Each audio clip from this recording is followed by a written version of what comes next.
Alright, so I'm going to be doing something kind of ambitious. So, from the time I'm recording this part of the video, it's 40 days until Game of Thrones Season 4 begins. Kinda. 41 days. There have been 4 seasons of Game of Thrones. So if I watch one episode a day, I'll be done the Saturday before Game of Thrones starts. That's right, I'm going to be reviewing seasons 1 through 4 of Game of Thrones. Game of Thrones is one of the best shows on TV right now. And to do it complete justice, I can't just do a brief review of each season. That's why I said it's going to be ambitious. I'm going to record a video a day of me talking about each episode I see. So right now I'm about to do episode 1 review.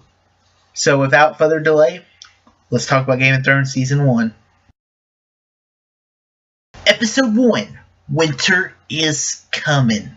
It's the most famous line from Game of Thrones of all time. No matter what happens at the end of the show, people will always remember Game of Thrones for one thing, probably. Winter is coming. Alright, so Game of Thrones, the first episode sets up this really cool world.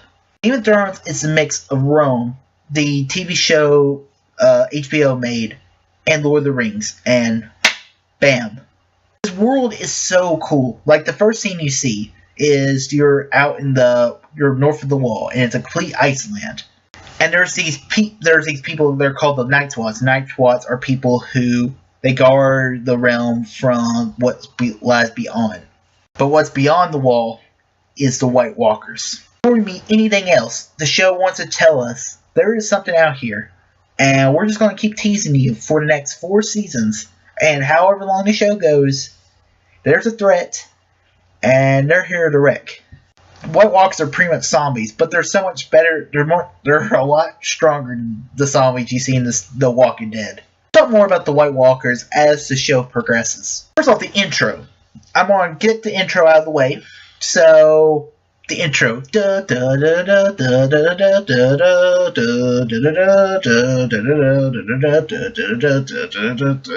I once saw a meme where someone was crying. I was like, oh, this is so good. And other person was like, it's just the intro. I know! The intro gets you right into the season. That's what's good about the intro.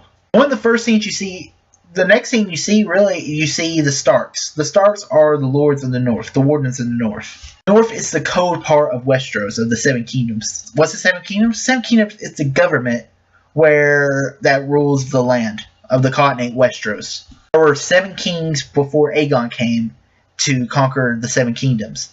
Each had a kingdom, and Aegon combined them, and that's why they're called the 7 kingdoms. One thing I really enjoyed from one of the first things you see at the Starks is you find a guy who saw the White Walkers. He's trying to escape, trying to make it south as far as he can make it. Gets caught by the Starks. Well, one of the best things about the Starks is they don't believe in sending a huntsman to take out the person. They believe in the man who passes the sentence should swing the sword. And that's just a great thing to even today. This line is not from the show, but from the books. I've read the books too. That's how big of a nerd I am for this show and this series. If you're going to sentence a man to die, you should look him in the eyes and hear his last words. If you can't swing the sword, maybe the man doesn't deserve to die. I think that is something that runs true even till today. I also run across these dire wolves. There are 6 dire wolves. And it's cool because it kind of symbolizes the Stark family. The Stark family is a dire wolf sigil. But it's kind of creepy because first you see the 5 and there's 3 boy dire wolves and then 2 girl dire wolves. There are 3 Stark boys and 2 Stark girls. Then there's this other dire wolf that's just to the side, and that's a white dire wolf, which is kind of like it's the bastard of the group, and that's Jon Snow. Bastards are people who are, their fathers or their mother are a really high lord, so like Ned Stark. And he met like a wench at a bar, had sex with her, and then she came pregnant, and that's a bastard pretty much. They're half-blood. Catelyn hates him because it makes it feel so awkward. I mean, I can understand, but screw you, Catelyn. No one likes you. I want to talk a little This is a theory out there right now. This is known as the R plus L equals J. Rhaegar Targaryen plus Lyanna Stark equals Jon Snow. I don't believe Jon Snow is a Stark, really. During the war you hear about in the show, the war, Robert's Rebellion, Rhaegar had kidnapped Lyanna. But what probably really happened, Rhaegar and Lyanna actually really liked each other. And they went out and banged. And then Rhaegar heard about it and he left to go fight the war. That's right. Jon Snow is a Targaryen. And this is one of the many things that kind of support the theory.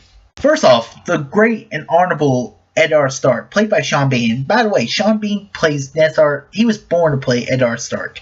George R.R. Martin, the writer of Game of Thrones, and the David Benioff and David Weiss, the guys who do the show, through the executive producers, knew two people who to cast. Sean Bean as Eddard Stark, and then Peter Dinklage as Tyrion Lannister. Perfect casting. Perfect casting. Another reason why Jon Snow could be a Targaryen is because the Targaryen, their hair is a white platinum color. Jon Snow's direwolf is white. He calls it ghost. So, Targaryen? They then find out that the Hand of the King, Jon Arryn, had died.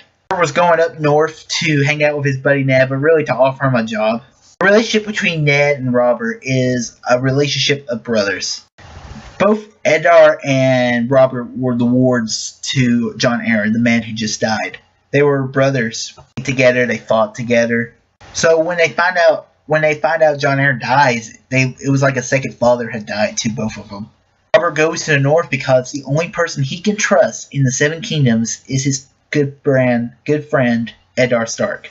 Hand of the King. The Hand of the King is the most powerful position in one of the most powerful positions in the Seven Kingdoms, besides the king, of course.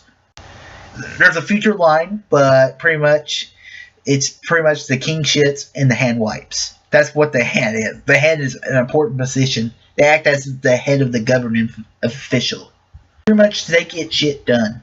Now, this episode also we introduced Tyrion Lannister. Tyrion Lannister. He is one of the coolest characters ever created. Peter Dinklage is such a great actor. I mean, ever since Game of Thrones, he's gotten even more respectable roles. I mean, he played Trask in X-Men Days of Future Past, and he was awesome in it. He's really witty, and you see, I'll talk more about Tyrion in the future videos. Also, we introduced the Targaryens. The Targaryens were the former kings of the Seven Kingdoms. They formed the Seven Kingdoms, united the kingdoms together. They're exiled to the continent of Essos. Viserys Targaryen, he's the head of the family. He calls himself Viserys, king of the Seven Kingdoms, pretty much. But it's really just a title alone. In the books, he's known as the Beggar King because he sold his mother's crown in order to get money. Always begging for power. So he offers Daenerys to Khal Drogo, who's the head of the Dothraki people. Dothraki people, they're kind of like Vikings. Mixed in with a little of the Genghis Khan people because they fight on horseback. These people, they love their horses, they love fighting. They're pretty much like Vikings, pretty much. Or Spartans, too. Khal Drogo is one of the biggest badass. I mean, there's a reason why the Zack Snyder hired Khal Drogo, or whatever his name is, to play Aquaman. Also, at the end of the episode, we find out that Jon Arryn was actually assassinated with poison or whatever. In the end of the episode, we find out that Jon Arryn was actually killed. He didn't die of natural causes. He doesn't want to be Hand of the King. He wants to stay in the North. He doesn't want to play the Game of Thrones. But he's a man of duty and honor. So he has to rise up and protect his friend Robert. So they believe the Lannisters killed him. Who's the Lannisters? The Lannisters are one of the most powerful families in Westeros. They're one of the other Seven Kingdoms. More on the Lannisters later, though.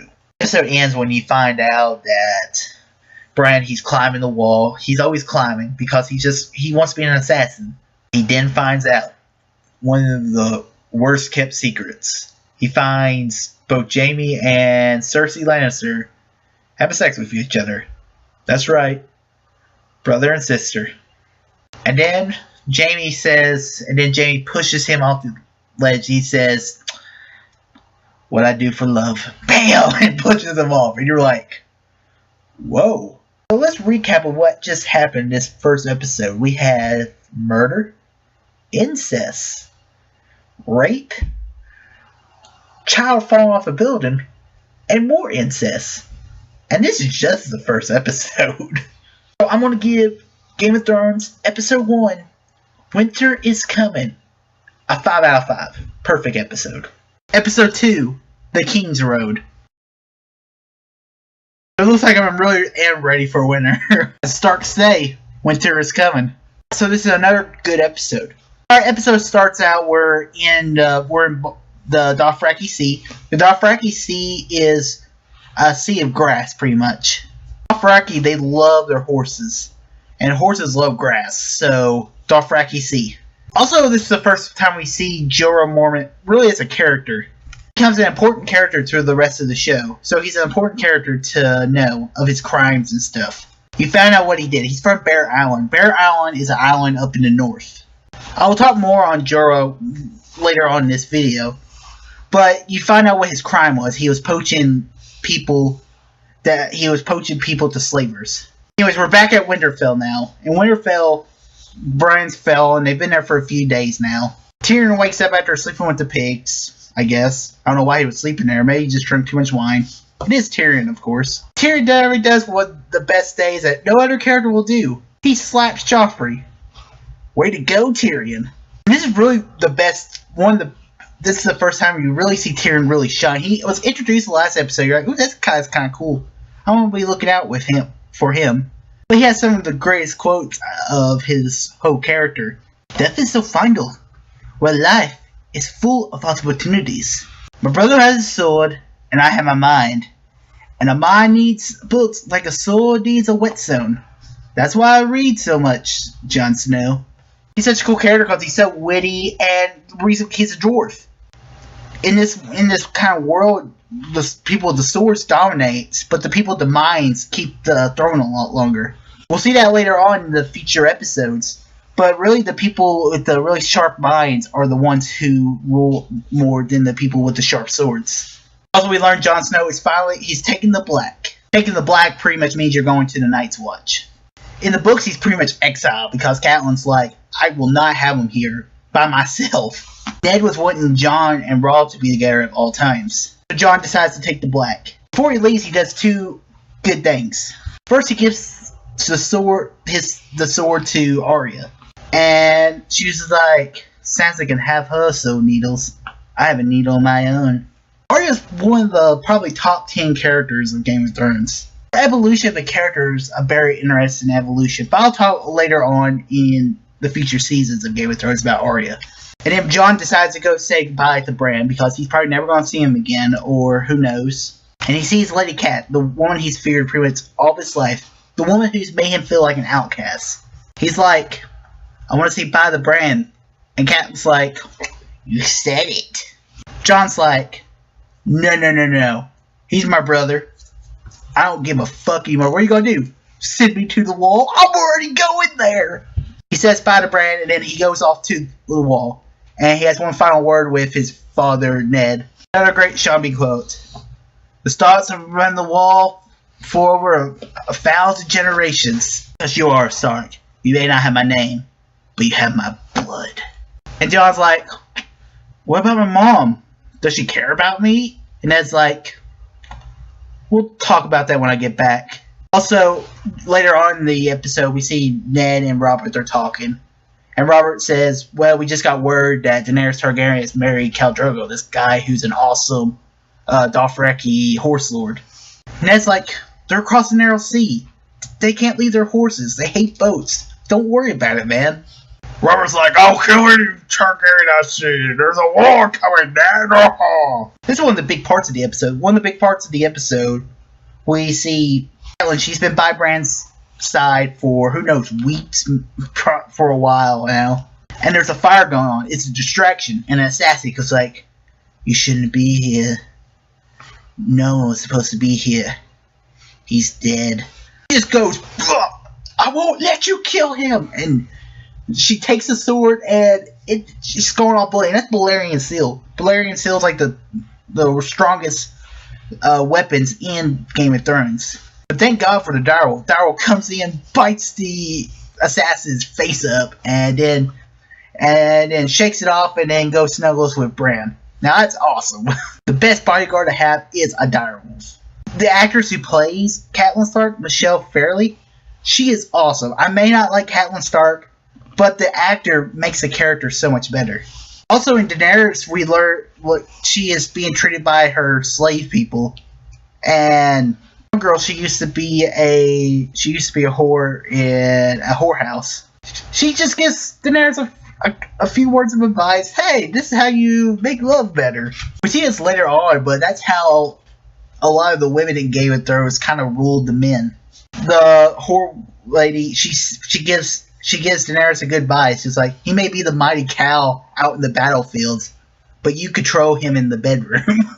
We later see that with the Tyrells in the future seasons. What's awesome about Game of Thrones is there's a lot of strong women characters. In a world of, like, in a middle-aged Lord of the Rings type world, you would expect the women to be kind of stupid and dull. That's what they appear to be, but they're actually a lot more smarter than what you would think. So the episode ends. We are at the Trident. The Trident is where the war pretty much ended. Where Robert smashed Rhaegar Targaryen's armor, and it was called the Ruby River. So this is our first way we see Joffrey as a complete dick. I like to call this Exhibit A. Joffrey, he was going to Sansa like, I'm awesome, and she's like, oh man, he's so pretty.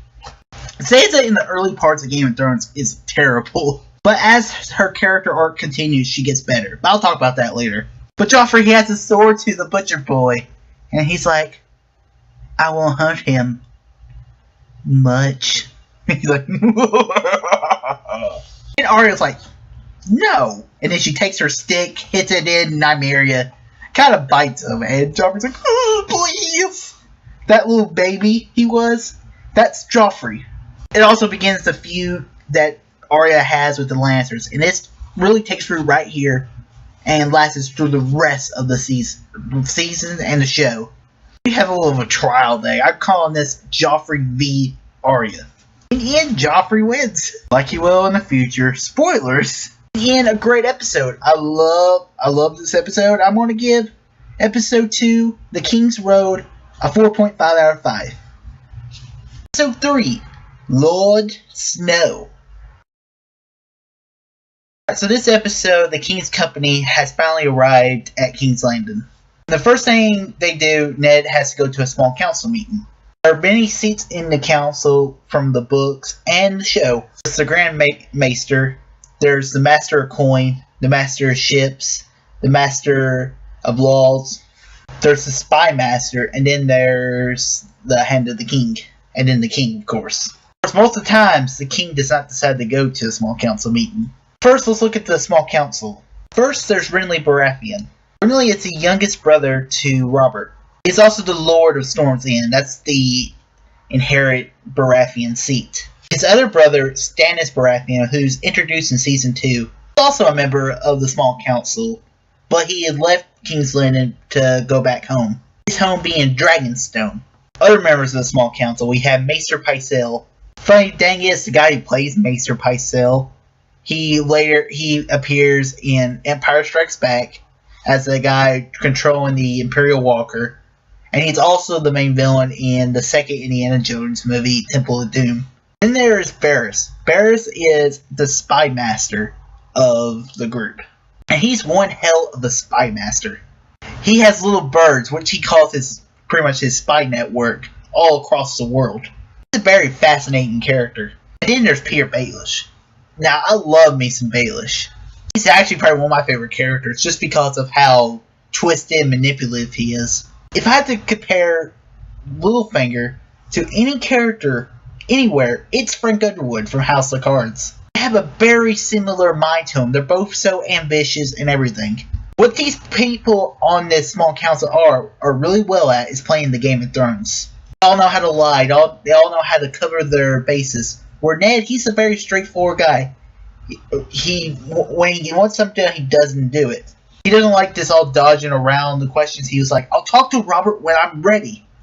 But you also see you see Ned, he's walking into the throne room and he sees the Iron Throne. He sees Jaime's there. It's like, it must be weird for you being here. Little backstory. One of the reasons the war started between the Targaryens and the Robert's Rebellion War, Brandon Stark, Ned's oldest brother, walked into the throne room demanding Rhaegar's head. Aerys, the Mad King didn't like that, so he imprisoned him and commanded that his father came down. He had a trial, and they demanded a trial by combat. Trial by combat, which we'll see later on in the season, where if somebody was like, instead of being tried by their words, they can try by their swords. But Aerys was like, okay, I'll play a game with that. Aerys said, since I'm a Targaryen, my champion will be fire. So he lights the father on fire. And that's what Jaime said. He was like, nobody did anything, Lord Stark. 500 people, and this room was silent as a crypt. Except for the Mad King's laughter, of course. Ned doesn't like Jaime because Jaime turned his back on the king. He stabbed him in the back. We can learn more about Jaime in Season 3. First, I didn't like Jaime, but after you get more of his character, the psychological of his character, you understand. We have a good talk between Cersei and Joffrey. Both of these two actors are really good at portraying their characters. Joffrey's very naive, and we see this through the whole show. He is like, we give the new ones too much power. We should tax them and make them join the rest of them. They're not our equals. Cersei's like, look, the North is literally 2 times or 3 times the size of all the other 6 kingdoms combined. When winter comes, it's the worst out of any other of the kingdoms, but the Northerners know how to defend their lands. Also, there's a great talk with Arya and Ned. Ned finds the sword that Jon gave her, and Ned says, you need to get along with your sister. We need to be united because we are Starks. Because winter is coming. Ned lets Arya keep the sword because she reminds Ned so much of his sister Lyanna Stark. Bran wakes up and Nan's telling her stories about the White Walkers. Robb comes in and Bran's like, I'd rather be dead. And this is one of the reasons I don't like Brandon Stark at all. Also, Catelyn, she arrives at the capital. And Littlefinger had a crush on Cat when they were growing up. Littlefinger was a ward to Lord Hoster Tully at Riverrun. And he always had a crush on Catelyn.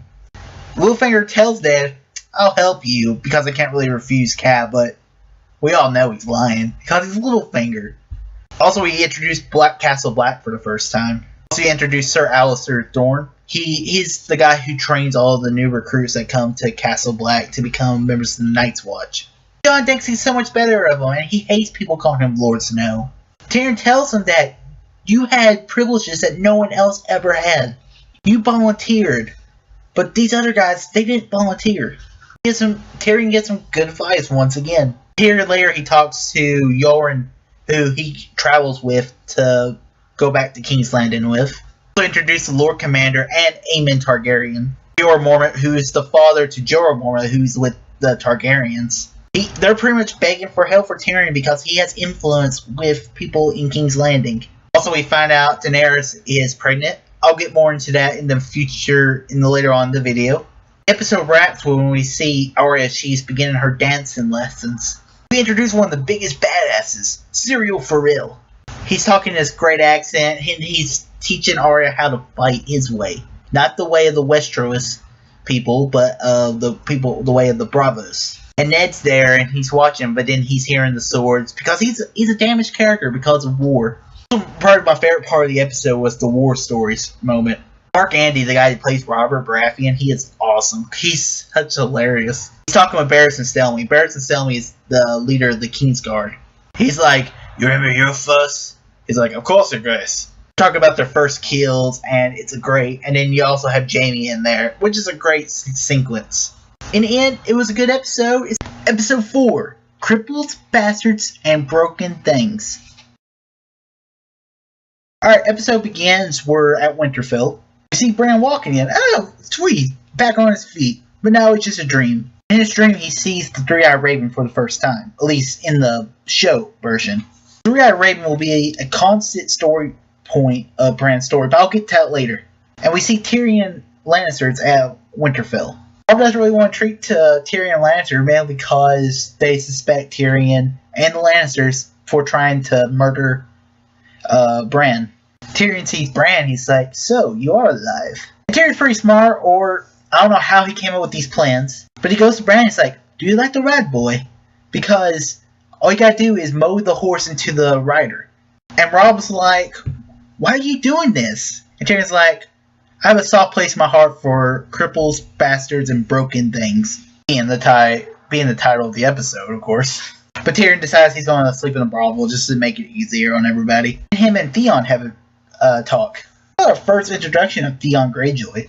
He had very small appearances in the first 3 episodes, but this is really the first episode where we actually see more of the character of Theon. Theon is the ward to the Starks. The ward is pretty much a hostage. 10 years prior to the show, or 8 years, something like that, the Greyjoys decided to rebel against the Seven Kingdoms. It was so weak from the Robert's Rebellion part.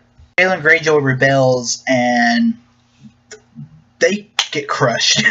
Wasn't even close. So to ensure the loyalty of the Greyjoys, he took Theon as a hostage to Winterfell.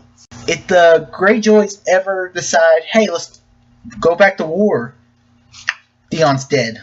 And we also see other things from the Greyjoy War. When Jory is giving the letter to the king, he sees Jaime, and he's like, this is not the first time we've met. We met at the Siege of Pike. And then they talk about Thoros of Myr with the flaming sword, which becomes a constant little chatter throughout the rest of the show. In this episode, we also introduced Samwell Tarly. Sam was the eldest son to Randall Tarly, one of the highest lords in the Reach. Sam is a really big guy, and his father, Randall Tarly, is a really asso.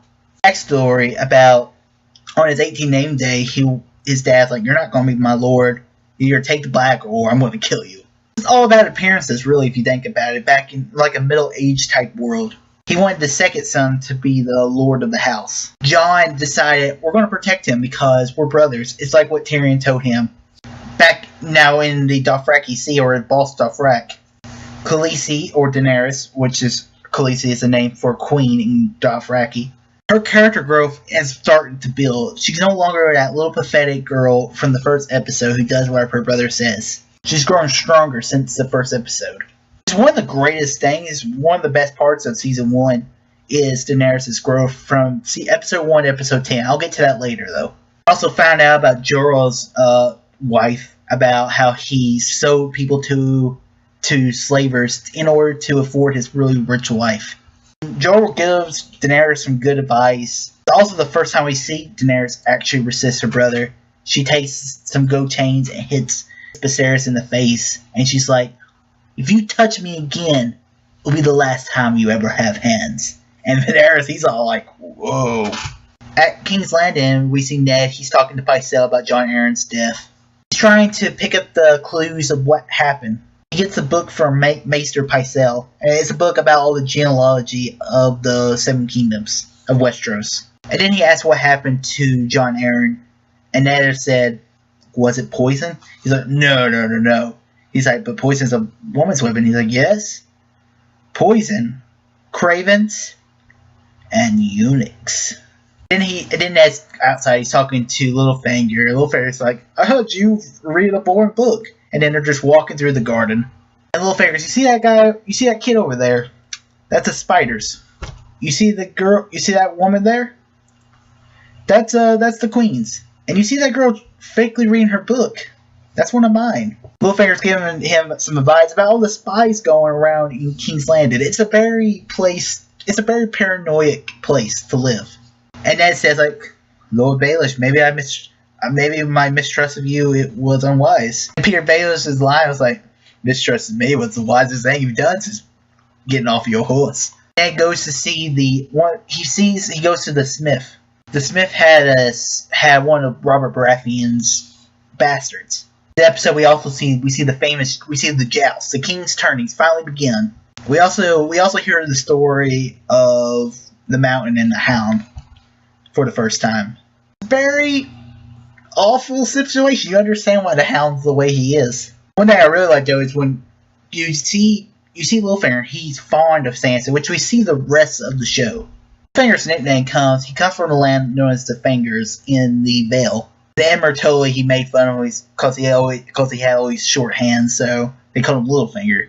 Also, there's a great talk between Cersei and Ned. They're pretty much saying they're just trying to one up each other. They're all about family. Each side of them are. She's like, "You're just a soldier. What are you doing?" It's like, you just meant to follow orders. Your brother was meant to lead, and you were meant to follow. Then Ned says, "Well, a great line for Ned was like, I was also meant to kill my enemies, Your Grace." It's just a great scene. The end of this episode, I think, was one of the best endings of the first season so far. Catelyn and Sir Roderick are in the inn. All the Crossroad Inn, and we see it a bunch of other times throughout the rest of the show. We're just staying there having a cup of tea, and then Tyrion shows up. Also, this episode introduces Bronn briefly. I'll talk more about him probably in the next episode. But Tyrion's like, "Hey, Lady Stark, what are you doing here?" We just found out, just the last episode, that Tyrion probably almost tried to kill Bran. The Crossroad ends in the Riverlands. Her father was Hoster Tully. Hoster Tully is the lord of all the River Lords. She says, "Last time I was here, I was still Catelyn Tully." And then she calls out old loyalties to everybody. She says, "This man tried to kill my son. I ask you to bring him back to Winterfell to await the king's justice." It's a great scene.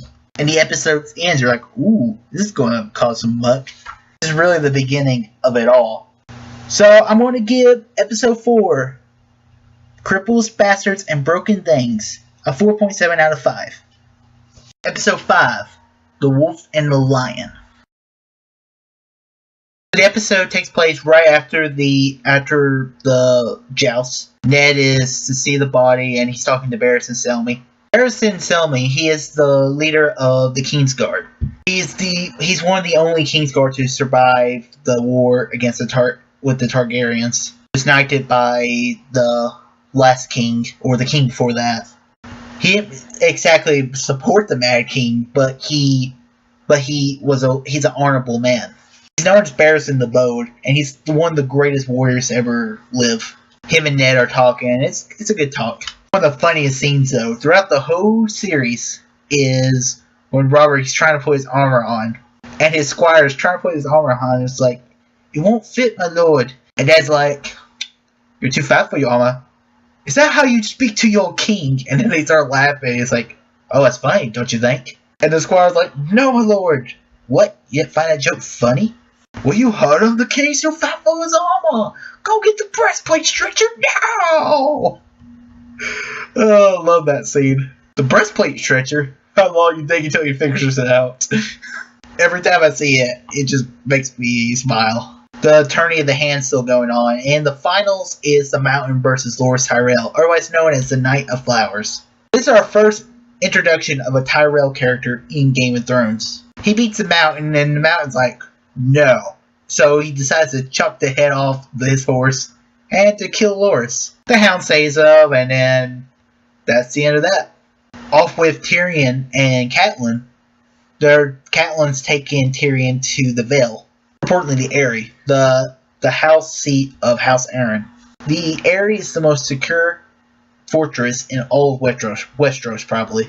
It creates a great defense because it's right on the mountains, so it's hard to get up to the steps to the Eyrie. And Tyrion's like, "Untie me." He's like, "We're not going to tie you. Why would we do that?" It's like, "What am I going to do? Run?"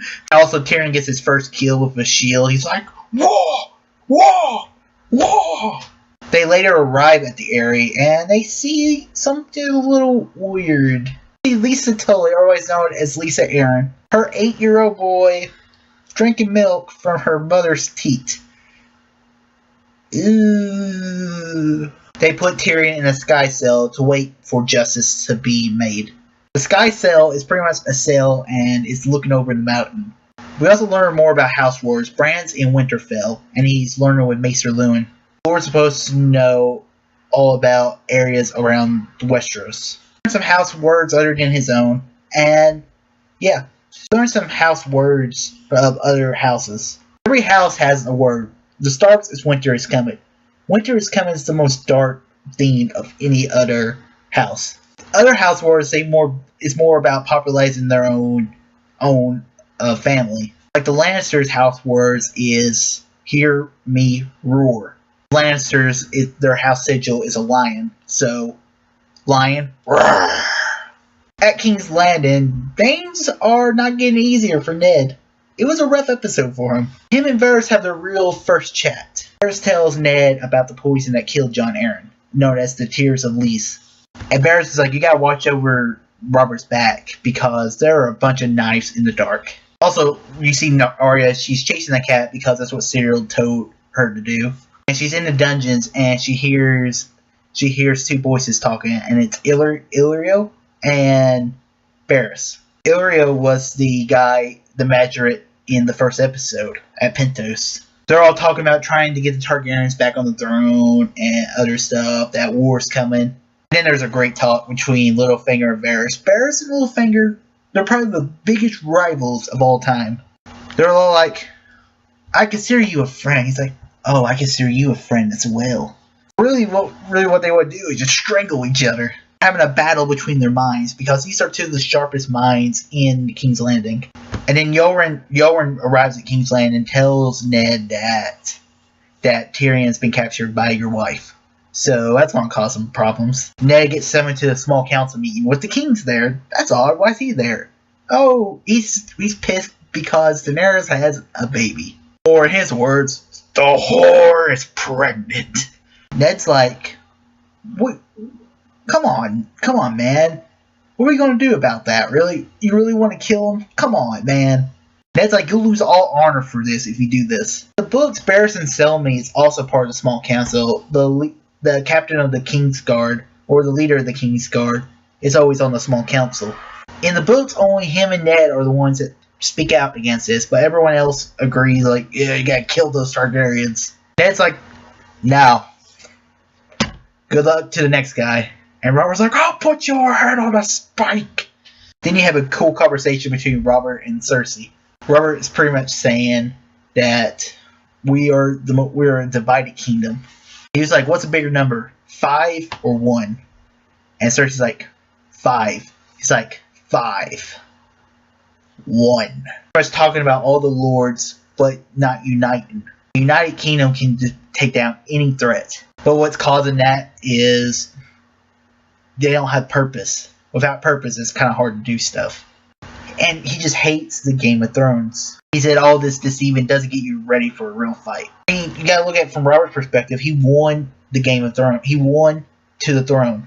The whole point of the Game of Thrones is maintaining the Game of Thrones. Just because you win does not mean you can't win. That's the point of the Game of Thrones. The game always continues. Unless you have dragons. The episode ends with an epic sword fight between Ned and Jaime. Jaime loves Tyrion, and he's going to protect him. It's an epic sword fight. It's the most epic sword fight in Season 1. Though there aren't that many sword fights in Season 1. That's kind of the point, though. Game of Thrones is not about the sword fights. It's about the gameplay. It's about the manipulation. And this was a great episode. I want to give Episode 5, The Wolf and the Lion, a 4.5 out of 5. Episode 6, The Golden Crown. Alright, so the episode begins with Ned waking up after his battle with Jaime. He's awakened and he sees Robert and Cersei. Cersei's calling out Ned because Ned's wife stole Tyrion, her brother. Robert's like, shut up, both of you. And then Cersei says bad stuff about Robert, and Robert slaps Cersei. And then she says, wear it as a badge of honor. Also at King's Landing, we find out where we see Arya and Syrio is training. Arya doesn't really want to train today, but Syrio's like, this is the perfect time to train, because when you're going to need to fight is when things aren't happy and dandy. Then Syrio says probably one of the greatest lines of Game of Thrones. Syrio says, you pray to the gods? And Arya's response is, the old and the new. And Syrio's like, there's only one God, and his name is death. And what do we say to death? Not today. Love that quote. Ed's also playing Lord or King. Decided to go on a hunt. You have these farmers from the Riverlands who said the mountain had destroyed their homeland. Issues Beric Dondarrion, or whatever his last name is, to go hunt the mountain. This later becomes a Brotherhood without banners. But the next season we see them is in season 3. So I'll talk more about them when we get to season 3. Also, Joffrey's playing nice. He's doing something nice for Sansa. That's nice. He gave her a necklace. That's nice. Ned says, well, we're going home. Y'all are going home. There's also a little funny moment whenever Sansa is talking about how much she loved Joffrey, and both Dad and us Arya are laughing about her, smiling. But Sansa says something about Golden Lion, and it hits something in his mind for Ned. Looks at the book that he got from Maester Pycelle that Jon Arryn was looking at before he died. He looked through the genealogy of all the Baratheons who married a Lannister or any other family. They always had black hair. Everything Ned's been doing, everything he's been searching about Jon Arryn, it's all making sense now. Gendry had black hair. The baby had black hair. Ned now knows that Joffrey, Tommen, and Myrcella are not Baratheons. They are Lannisters, which means the brother and the sister. Ugh. Good old incest. That always turns out well. In Winterfell, we see Bran's horse thing is finally working. So he's going out riding. He's like, oh man, just so much fun. Then former members of the Night's Watch capture Bran, and Robb comes in and saves him. Also, Theon helps. And then the girl also with the former Night Watch members, Osha or Asha, it's one of those two, swears her loyalty to the Starks, and now she's part of the gang. Then you also have a scene going on around the Eyrie. Tyrion was put in the moon chamber. He convinces Broad to give him a chance to speak his mind for a trial, pretty much. He wants to confess to his crimes. He comes up with all this stuff he did as a younger. Who knows if it's true, but it's hilarious. And then he says he demands a trial by combat, which is a right. Trial by combat is a trial. Instead of words, you use a trial by swords. You pick two champions. They fight it out. Whoever wins, that champion is either you are either guilty or innocent. It's pretty straightforward. Well, Tyrion was captured by Bronn. Bronn is an awesome character. They're really a buddy cop comedy, those two, Tyrion and Bronn. Last episode where Bronn was like, you need a woman. Nothing like a woman after a fight. He's a cool character. We see more of him throughout the rest of the series. Bronn fights some veiled knight, and he defeats him so easily because Bronn doesn't fight fair. Bronn doesn't know what a fair fight is. In his mind, there's no such thing as a fair fight. A fair fight means you're dead. He's using people, he's throwing people, he's hitting the candles. It's an awesome way of fighting. Tyrion's free to go, and he gives some money to the guard guy. Walking out with a lot of swagger saying, a Lannister always pays his debts. Then in Bos Dothrak, in the Targaryen campaign, it begins with Daenerys eating a horse heart. The scene grosses me out every time because, ugh. They're all loving her after he's eaten. She says something in Dothraki. They're all loving it. And Viserys is kind of jealous. Viserys is pretty much saying, I've never been that loved. And I never will be. It's a sad scene for him. At the end of the episode, Viserys comes in with a sword. You're not supposed to have a sword in Bos Dothrak. It's a holy land. And to cut the baby out of Daenerys' stomach if he does not pay out what they offered. As he said, he paid for you, but he never bought for you. And this is a great scene because we see Daenerys' growth as a character. In the first episode, we see Daenerys. She's a very weak character. And by this episode, she lets her brother die. It's a great growth of character. He says, yes, he says, you'll have a crown that all men will want. They come over. He's like, okay. And he puts the sword away. They dislocate his arm, break his arm very much. And then Drogo puts some goat into a pot. And he's all like, Daddy, please. And he pours the melted goat onto his head. Casualty number 1, Viserys Targaryen. Whoa. That's a main character. A main character's died. Weird. It's going to be a long game. I didn't expect him to kill Viserys off so early. That's why this episode's called The Golden Crown. Because his head pretty much becomes a goat and he's dead. Daenerys says he wasn't a real dragon. Fire can't hurt a real dragon because she touched a fire pit earlier today and she wasn't burned. In the end, this is a good episode. It's an episode that's not so spectacular, but it's an episode that helps you lead into what's going on next. You need episodes like this that not a lot happens, but it helps pave the way for the next episode. Something The Walking Dead doesn't do right. I'm going to give episode 6 a golden crown, a 4.3 out of 5. Episode 7, you win or you die. So this episode, we introduce a new character that becomes a vital part of the rest of the show. We introduce Mr. Tywin Lannister. Tywin Lannister is the father of Tyrion, Jaime, and Cersei Lannister. He was also the former Hand of the King to the Mad King, Lord of Casterly Rock, and the Warden of the West. Tywin's he's a very smart man. I think Tywin's really good at is playing the Game of Thrones. You really see that in season 3 and 4, but I'll get to that later. He's talking to Jaime. He's talking about nothing lasts forever. He said, you've wasted your potential. What he pretty much says is that your deeds don't last, your honor doesn't matter, the only thing that survives is the family name. Pretty much telling Jaime, you need to be who you were meant to be, because I don't need you to do that tomorrow or next year. I need you to be that man now. We can establish a dynasty that would last 1,000 generations, or we can collapse like the Targaryens did. That's the core component of Tywin's character. He cares about his family so much. He wants his family to be the greatest family in the world. A little backstory, Tywin Lannister, his father, he was a terrible man, or he wasn't terrible. He was a terrible lord, and the Lannisters were made fun of. Tywin comes in and completely reverses the ship. Of course, Jaime's nothing like Tywin. The true Lannister character who's just like Tywin is Tyrion Lannister. Meanwhile, at Castle Black, we see Jon and Sam. They're on top of the wall, and they see a horse riding. Jon's like, where's my Uncle Benjen? Also today, Jon and Sam and Grin and Pip, they're all getting ready to say their words to become members of the Night's Watch forever.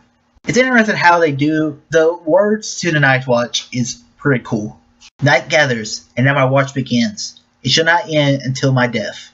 I shall take no wife, hold no lands, father no children, I shall wear no crowns, and win no glory. I shall live and die at my post. I am the sword in the darkness, watcher on the walls, fire that burns against the code, the light that brings the horn, the dawn, that wakes the sleepers, the shield that guards the realms of men. I pledge my life and honor to the Night's Watch, for this night and all nights to come. It's got a very epic tone to it. The choice, you can say your words to the gods you follow.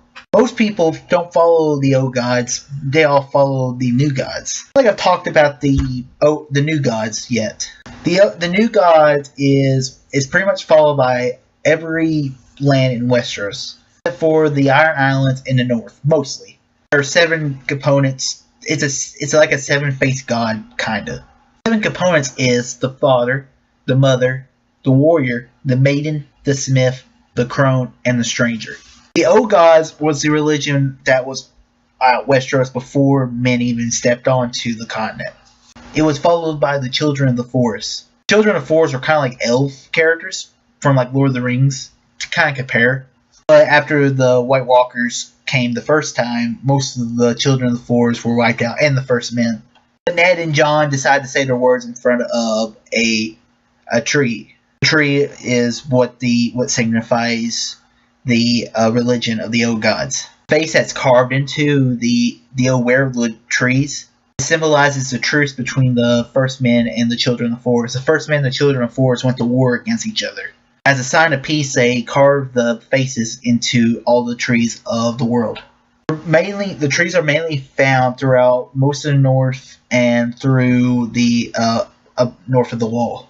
Most of the trees are burned down south of the north because when the new religion, the new gods, they burn down a lot of the trees. But they all get their assignments and what they're going to be doing. Jon finds out he's going to be a steward. Jon always wanted to be a ranger. But Sam tells him, dude, you're being set up to run command. Because like in other places, like in Winterfell, Robb would always steward for Ned because he needs to know how he needs to know how to become a lord. Exactly what they do, and that's what the Night's Watch do. They usually get someone lordly to be the leader, someone of like noble birth to be the second. One of the funniest lines is Ned's like, "I always wanted to be a ranger," and Sam's like, "Well, I always wanted to be a wizard." Also, now in the Dothraki area, Daenerys is trying to convince Khal Drogo that, hey, let's go take over Westeros. And he's like, no, the world ends at the sea. Well, remember a couple episodes ago where Robert had wanted Daenerys dead? Well, that plan has finally come to fruition. They sent an assassin. The best way to kill someone without getting killed yourself is through poison. It doesn't work. Also, Jorah gets a royal pardon, so he kind of betrayed Daenerys, but I'll get to that later. When Drogo finds out, he is pissed, and he's like, are you alright? And then he makes this epic speech saying, I'm going to go over there, I want to kill some people, and I'm going to win, and then bring back their false gods and burn it. It's pretty epic. I think that's the reason why Zack Snyder got Jason Momoa to play Aquaman for the new DC movies. It just screams epic, even though we haven't seen him really voice. He doesn't really speak English, and you don't need him to, at least in this. Let's get to the focal point of the episode. I want to talk about the rest of this part of the video. So Robert has been injured, possibly murdered. You see, the wine was a little stronger than what it actually was. Robert's normal take of wine was a lot worse than what it usually was. He slipped a little, and Robert's gonna be dead. Before that, though, Cersei and Ned have a talk. Ned says, I know your secret. I know your sons are actually Jaime's. He defends it by saying, Targaryen's bred brother and sister for thousands of years. Yeah, but that didn't work out for them. Look at the last one. And Cersei says, you made a mistake. You should have won the game. You should have became king. And Ned's like, I made many mistakes, but that wasn't one of them. And she's like, yes, it was. For when you play the Game of Thrones, you win or you die. A return theme throughout the rest of the series. And it was also the poster for the season 1 of Game of Thrones, with Ned on the Iron Throne with ice saying you win or you die.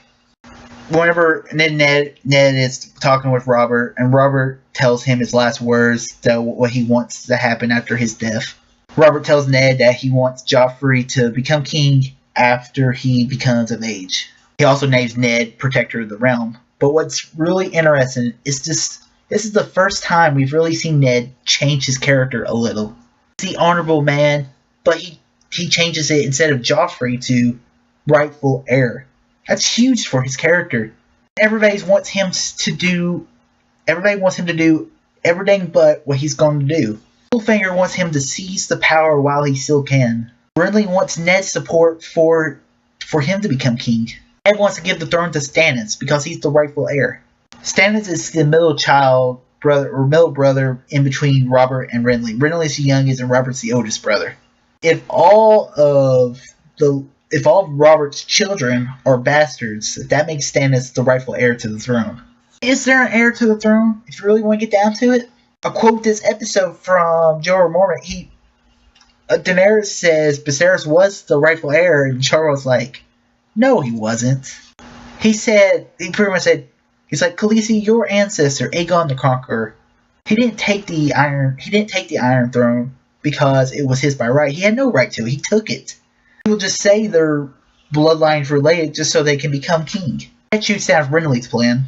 At the end of the episode, we hear that Renly had left with Loras Tyrell, so we'll see that next season. Littlefinger tells Ned that you should let Joffrey become king, marry him to Sansa. In the books, Littlefinger even takes it another step by marrying Myrcella off to Robb Stark, strengthening your friendship with the Lannisters even more. It's like, I'm not going to do that. I'm not going to shame my best friend. And that is Ned's downfall. What's awesome about Game of Thrones, it takes the one good point of a character and makes it terrible. Ned's refusal to play the Game of Thrones leads to this downfall, the betrayal. Ned says that your son has no rightful heir claim to the throne. He gets betrayed by Littlefinger, of course. Ned was wanting the Goat Cloaks to help take over the throne in order for Stannis to become king. And it's just a great moment whenever Ned finds out everything's wrong, because you have the spearmen Their points at the king, and then they switch to the Starkmen.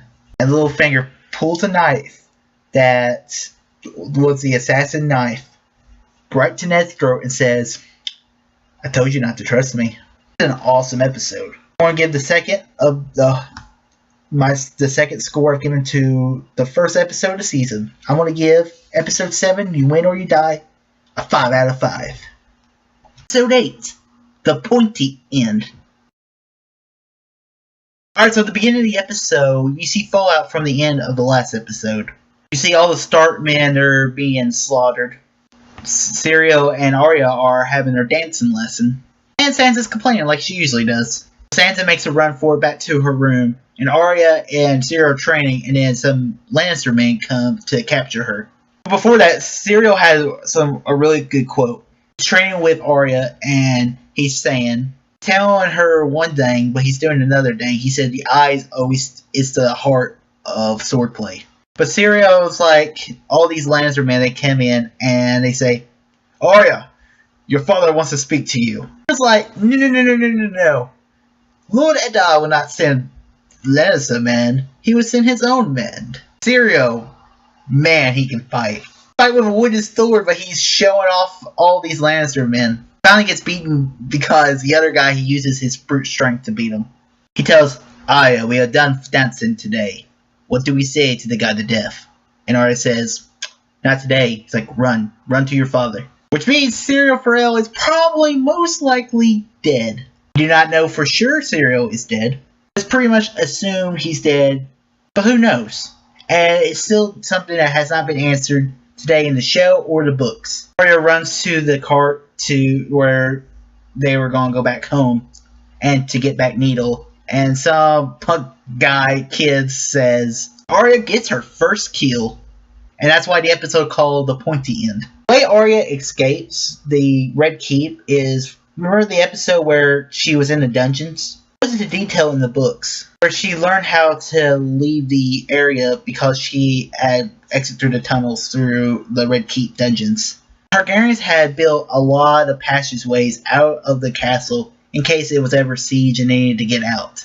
Ned Stark is sent to the Black Cells. The Black Cells is like one of the worst dungeons in Game of Thrones. It's a cell pretty much completely separated from light. You're just surrounded in complete darkness. Varys comes to visit him, and they have a little talk. And Prince Varys says, like, "What were you freaking thinking, man?"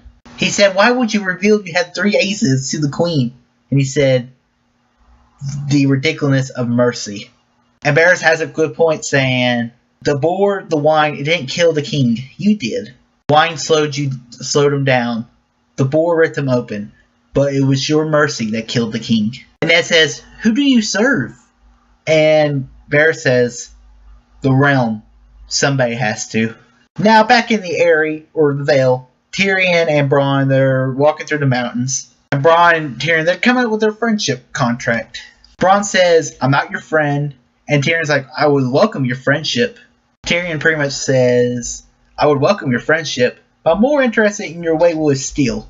Remember, if a day ever comes, if someone ever tries to buy you out, I'll beat it. I like living." It's an interesting relationship between Tyrion and Bronn. They are camping at a campsite later on in the night or morning or something, and the Hill Tribes tries to take them over. It's just the greatness of Tyrion Lannister. The Hill Tribes just want to kill and move on, but Tyrion uses his mind to pretty much make him a better offer. He tells them, he was like, "My family, we have a lot of money." And he gives him the ring. He's like, "This ring's worth more than your entire village put together." But he says, "I won't give you trinkets, Shagga. I will give you this." And Shagga's like, "What is this?" Tyrion's like, "The Veil of Aaron."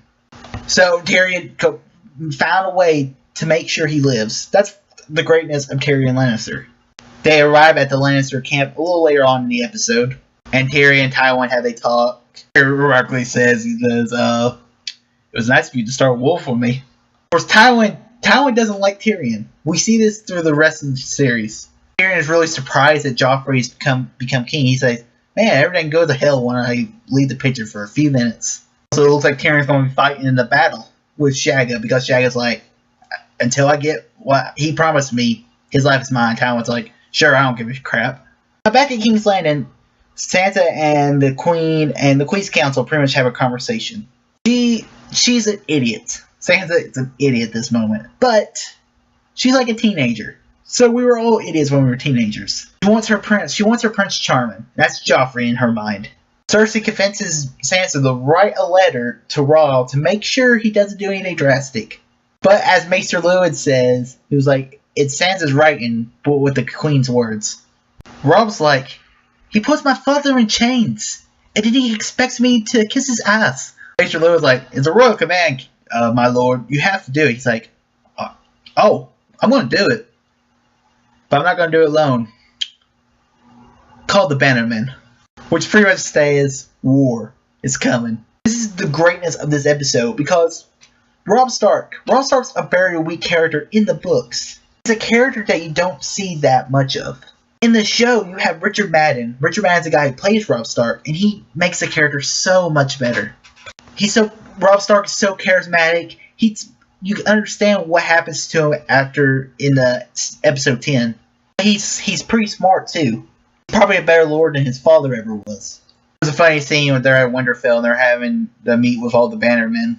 They're at the table, and Jon Arryn wants to lead the vanguard, and Robb Stark says, someone else will lead the van.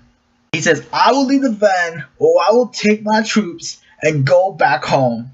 And Robb Stark says, you can do that, Lord Umber.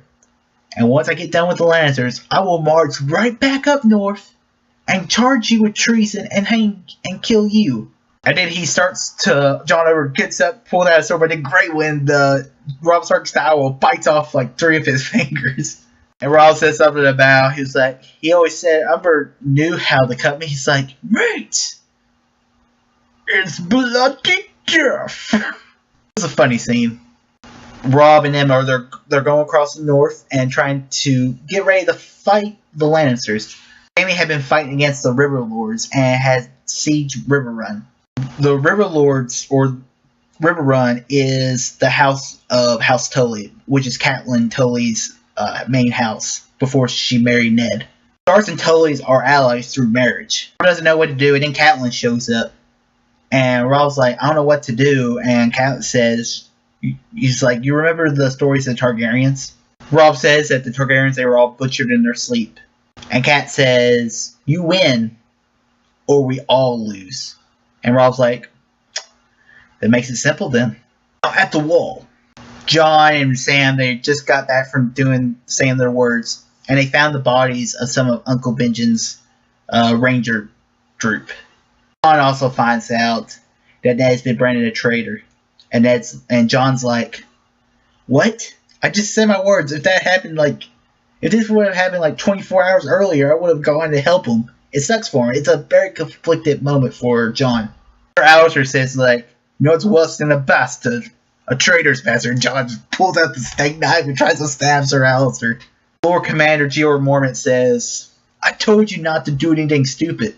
In the middle of the night, ghosts start barking Jon Snow's direwolf. Those corpses they brought back, they were touched by White Walkers. Well, I mentioned White Walkers in the first episode.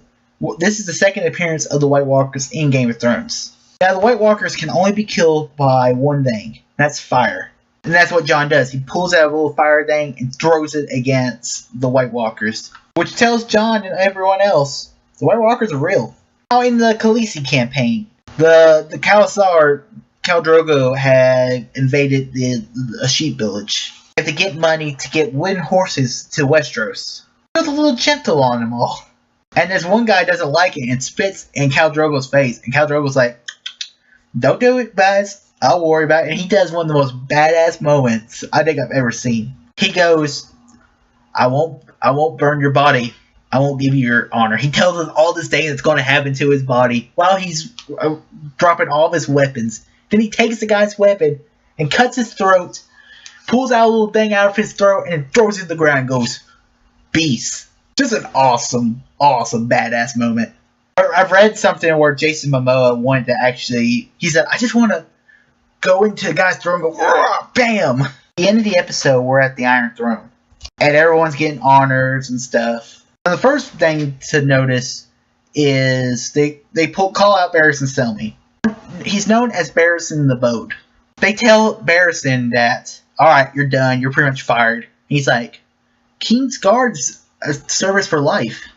Just try to wipe him away, put him in a house somewhere. It's a stupid move on Cersei's part. So what does he do? He pulls out, he takes off the cloak, the white cloak, he takes off his gloves, and then he pulls out the sword, and he says, like, even now, I can cut through all 5 of you like slicing through butter. What I'd like to say about that is Barristan Selmy quits like a boss. Now, Barristan Selmy, he's a cool character. We'll see him again in Season 3. So I'll get back to him later on. The episode ends with Sansa. She's pleading to Joffrey. She said, please save my father. Please just show him mercy, and everything will be alright. Joffrey's like, I'll show him mercy, but he's got to say, I am the king. Otherwise, no mercy will be shown. So overall, this is a really great episode. We're getting toward the end game of Season 1. I'm going to give Episode 8, The Pointy End, a 4.8 out of 5. Episode 9, Baelor. Episode begins with Varys coming to see Ned. Ned's like, are you my last friend, Varys? Varys is really the only person coming to tell Ned anything what's going on. Varys tells Ned that Sansa pleaded for his life. Ned's really sick of Varys. He's sick of everybody. Varys, this is our first little glimpse of Varys' backstory. He said when he was a boy, when he was younger, before his balls were chopped off, he was with a group of actors in the Free Cities. Varys wants Ned to cooperate in order to go to the Wall and to bring peace to the realm. But Ned says, "What, you expect me to trade my honor for what? Wall? You grew up with actors. I grew up with soldiers. I learned how to die a long time ago." Varys throws up the point, says, what about your daughters? Do they not matter? So in the north, we see Robb. He's trying to get the Northern army in order to fight Tywin and the Lannisters. But to do that, we have to cooperate with Lord Walder Frey. House Frey is a house part of the Riverlands. He is known as the late Walder Frey. During the Battle of the Trident, the Frey men showed up after the battle was already won. So nobody really knows who he was going to support. The Freys have this bridge across the Trident. It's the quickest way across it in order to go throughout the Riverlands. So Cat goes to talk with Walder Frey. And Walder Frey, your family has pissed on me for generations. Come to an understanding that Walder Frey and the Starks will have an alliance. The Freys will supply 2,000 men to the Northern Army. Arya will be married off to one of Walder Frey's sons or grandsons, something like that. Robb will have a squire that's a Frey, and he expects a knighthood. But Robb will be married off to one of Walder Frey's daughters. Create an alliance through marriage. It's not an uncommon thing. I've talked a little about it before. To ensure friendships with another house, they would often get married. After the Robert Baratheon War, Robert married Cersei Lannister. Tywin and the Lannisters are one of the strongest houses in the Westeros. You needed the Lannisters' support in order to control the throne. So Robb agrees to the Frey's deal. Also of note, Walder Frey, the guy who plays him, I don't know his name, but he's the guy who plays Filch in Harry Potter. It's funny, I was like, the first time I ever saw it, I was like, hey, he's Filch! Now at the Wall, Jeor Mormont, the Lord Commander of the Night's Watch, gives Jon a present. Jeor Mormont gives Jon Snow his Balerion sword. I talked a little about Balerion swords, but Balerion swords are swords passed down through generations. The greatest swords throughout the world. It's believed that Balerion still has some kind of magic to it. Jon gets Longclaw, and he's really happy. He's finally found his place at the Night's Watch, but then Sam tells him that Robb has gone to battle. Making Jon really question, why am I still here? My brother, my family, they're in danger. I need to go help them. Sam tells Maester Aemon, and Maester Aemon tells Jon that why do the Night's Watch not marry? So they will never love, because love is the death of duty. That's a good point. Jon's like, you don't know me. No one understands. And Aemon's like, I understand you better than anyone ever will. Maester Aemon is Aemon Targaryen. He was supposed to become king. He refused the throne and went to join the Night's Watch. He doesn't consider himself a Targaryen. He considers himself a member of the Night's Watch. Now, in the Dothraki campaign, or the Targaryen storyline, Khal Drogo falls off his horse. In the Dothraki world, now this is big, because a horse is kind of like a throne for the Dothraki people. In the earlier episode, I think it's episode 2, Jorah Mormont says that the Dothraki have abundance of two things, horse and grass. It's not about bloodline, it's all about who's the strongest. Daenerys is freaking out, she doesn't know what to do, she's grown to love Drogo. But she does something a little stupid. She gets the healer sheep girl in order to save Drogo. As soon as she does it, she starts to have her baby. Also get a cool fight between Jorah Mormont and this Dothraki guy, who's blood of Drogo. Now Tyrion, he finds out that him and his men are going to be in the vanguard. And Bronn brought this girl called Shae. Hey, Shae is a whore. Now in the show, they've given Shae a little more of a personality. I'll get that to more in my season 2 review. Tyrion and Bronn had this little drinking game where Tyrion guesses what Bronn has done his whole life.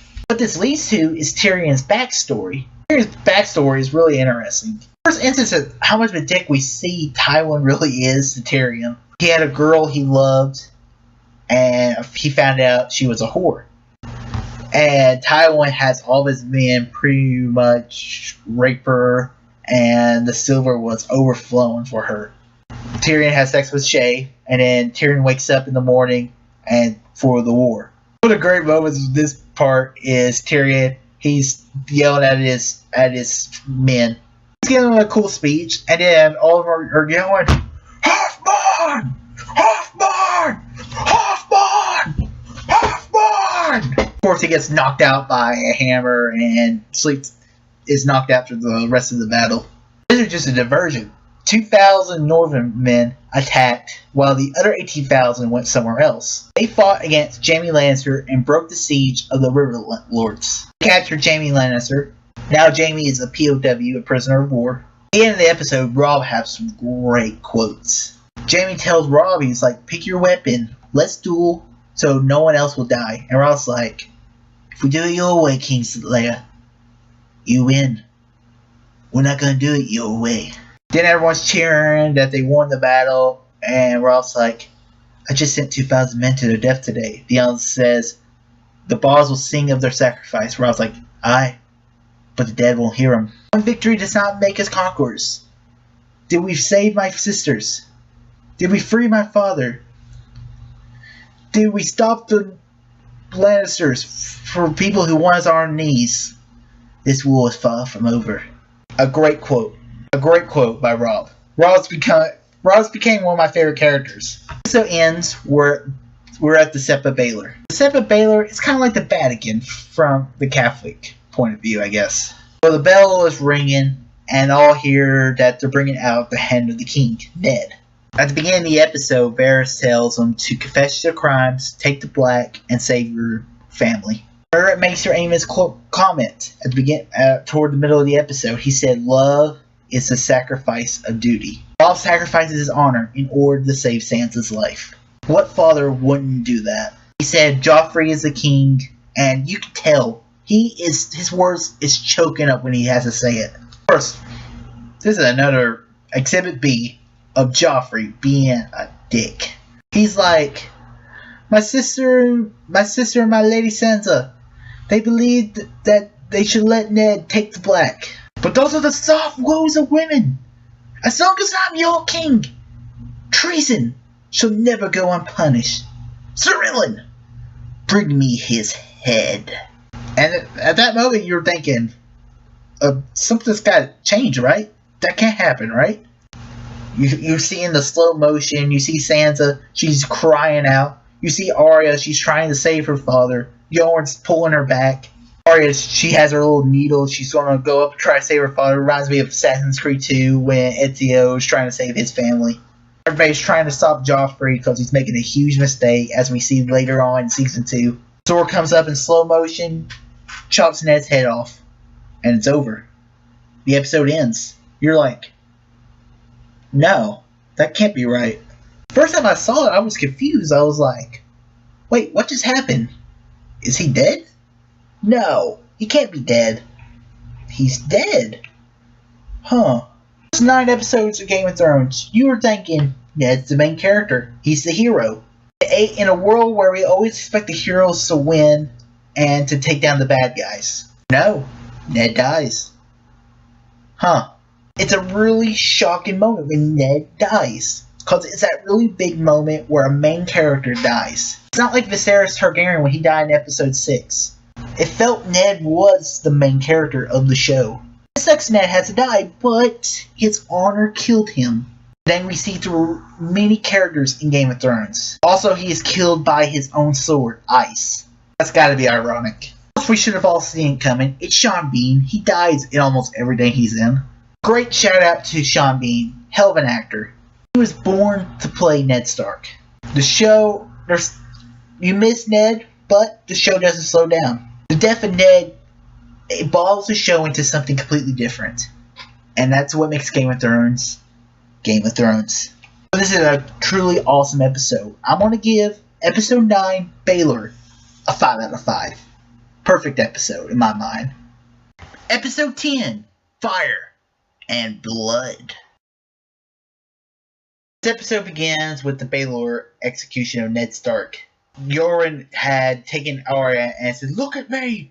Look at me! Close your eyes!" Sansa yelling, "Stop him! Please stop him!" And she passes out. Of course, it looks like Arya did see the body of Ned Stark. So that's the first thing that's gonna haunt her. Yoren takes Arya and cuts her hair and says, "Allow on, your name is Aery, the orphan boy." Yoren's a member of the Night's Watch, so he's going back to the Wall, returning with his recruits. Toward the end of the episode, we see that Arya have completely turned to Aery, pretty much. And we see Gendry there. Gendry was introduced in episode 4. He was the guy who was at the Smith. One of King Robert's bastards. And Varys, the spy master, had made sure Gendry goes with the Night's Watch in order to save his life. Sansa, she's at court, and she's like, Joffrey's a dick. So we start, for sure. At first, Joffrey may have shown a little moments of goodness, but no. He is complete dick. Joffrey decides to cut the tongue out of a guy. Come on, man. That's not nice. Joffrey decides to show Sansa something. Something really nice. He decides to show all of her friends' heads on spikes. Oh my god. Damn it, Joffrey. That's right. She sees her father's head and also her church lady, her septa. In the original release of Game of Thrones, episode 10, one of the heads was actually George W. Bush. Also, the Hound. The Hound was the guy with all the face scars. He's also become a member of the King's Watch, as you can tell by the white cloak on his back. So, Sansa now, all her dreams of wanting to marry a prince, this is really the first moment she realizes that she was an idiot. She always read those fairy tales, but this was really the first shocking moment for her. Meanwhile, at the Stark campaign, all the Northerners, they found out that Ned has been executed. Cat goes off to the forest to cry, and she hears Robb hitting his sword against the trees. Robb's like, "I'm gonna kill them all!" And Cat's like, "They have your sisters. First, we have to get the girls back. And then we killed them all." Of course, this comes from one of my favorite scenes of the whole show, is all the Northerners are talking about who they should support for the king. Some are thinking, hey, let's go with support of King Renly. Robb's like, but he's Robert's younger brother. We have to support Stannis, but really no one wants to support anybody. And then John Umber stands up and said, "My lords, here's what I gotta say to those 3 kings. Stannis means nothing to me, nor Renly either. What do they know about the Wall and the King's Root? They go not wrong. Why shouldn't we roll ourselves again? It was the dragons we bowed to, and now the dragons are dead. Here, since the only king I tend to bend my knee to, the King of the North." Everybody's like, hell yeah, King of the North. King of the North. The King of the North. Before Aegon had conquered the Seven Kingdoms, the Starks ruled themselves in the north. The Starks were inherently the kings in the north, but after Aegon conquered them, they became the Wardens in the north. Which means they're trying to fight for independence from the Seven Kingdoms by declaring themselves the king of the north. It's pretty much like the Declaration of Independence, kinda. Cat goes to talk to Jaime, and Cat's like, why? Why would you do all this? He's like, there are no men. They're just like me. Also, we see Cersei and Lancel, the King Robert's former squire. Oh, they're having sex. Of course. Damn it, Cersei. Of course, then the Lannisters, they figure out that Jaime's been captured. Kevin Lannister's like, maybe we should sue for peace. And Tyrion hits a glass and lands on the ground. He's like, there's your peace. That's thanks to Joffrey. You'll have an easier time drinking from that cup than it will be to bring Robb Stark to the table. The Lannisters are now on the defensive end, where the Starks and the Northern Army are now on the offensive end of the war. Tywin tells Tyrion, it was like, I always thought you were an idiot. Maybe I was wrong. Tyrion's like, yeah, you were half wrong. That just makes Tyrion awesome. Tywin decides to name Tyrion the Hand of the King, which means he's going to be ruling in Season 2, which we'll see. He just doesn't want Tyrion to bring Shae to court. Or as he says, you will not bring that core to court. At the wall, we see that Jon Snow, he's like, I'm leaving. I have to go help my brother. But Sam, Pip, and Gren, they all stop him. They say, dude, you made an oath. It doesn't matter what you were before. You need to stand with the Night's Watch. They really are like brothers now. Jon's really tired in the morning because he went out for the ride, and Lord Mormont's like, you tired from your ride, boy? What? If we stopped everyone from leaving, the wall would be ran by ghosts. Mormont tells them that we have White Walkers. We have the Wildlings. You really think your brother's war is more important than ours? He gets his troops together and they're going beyond the wall. So we'll see that for Season 2. The episode ends with we have Daenerys. Daenerys, she wakes up, she found out that her son was dead. It was the cost she made by dealing with the witch. She goes to see Drogo, and Drogo is not himself. He's literally a shell, and Daenerys says, when will he be back as he was? And the witch says that, when the east sunsets in the west and rises in the east, practically saying it's never going to happen. And then she freaking smothers Khal Drogo, and he suffocates to death. I mean, it's a mercy, I guess. The episode ends by saying, my name is Daenerys Stormborn of the House Targaryen. She said, you will be my Khalistar. All those who want to leave, go ahead and leave. You're no longer bound here. But if you do, you will be part of something amazing. She burns Khal Drogo's body because that's how the Dothraki, they send their people to heaven or whatever. I think it's called the Shadowlands, where they ride forever because that's what the Dothraki love to do. They love to ride their horses. And there she decides to go into the fire, and everyone's like, oh, what's she doing? She committed suicide? I thought she was promising all this stuff. And then in the morning, when the fire is gone, you see her. She's naked. And she has these little creatures in strategic places.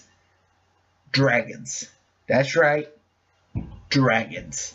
This is really the moment where Daenerys becomes queen. They be calling her Khaleesi because she was married to the cow, but now she is queen on her own. The growth of Daenerys Stormborn in Season 1, it's greater than any other character for this season. Later seasons, Sansa and Jaime, you see a huge character growth. But in this moment, Daenerys had grown from that little girl who did whatever her brother wanted into a queen. They were all bowing at her at the end. Last episode is not the greatest episode of Season 1. What the last episode does is sets everything up for the next season. It's still an incredibly awesome episode, and I'm going to give episode 10, Fire and Blood, a 4.8 out of 5. Thanks for staying with me for the whole season of Game of Thrones. So tell me, watching Game of Thrones one episode a day is really awesome because it gets me right back into Game of Thrones. I remember how much I love it. And I'm going to give Season 1 a 5 out of 5, of course. Tell me in the comment section below, what is your favorite episode of Season 1 of Game of Thrones? If I have to choose one, I'm going with Baylor. Because you got the whole shocking moment Ned Stark dying. And also some cool scenes with Tyrion. If you like this video, click that thumbs up button and subscribe to see more. Oh, too easy.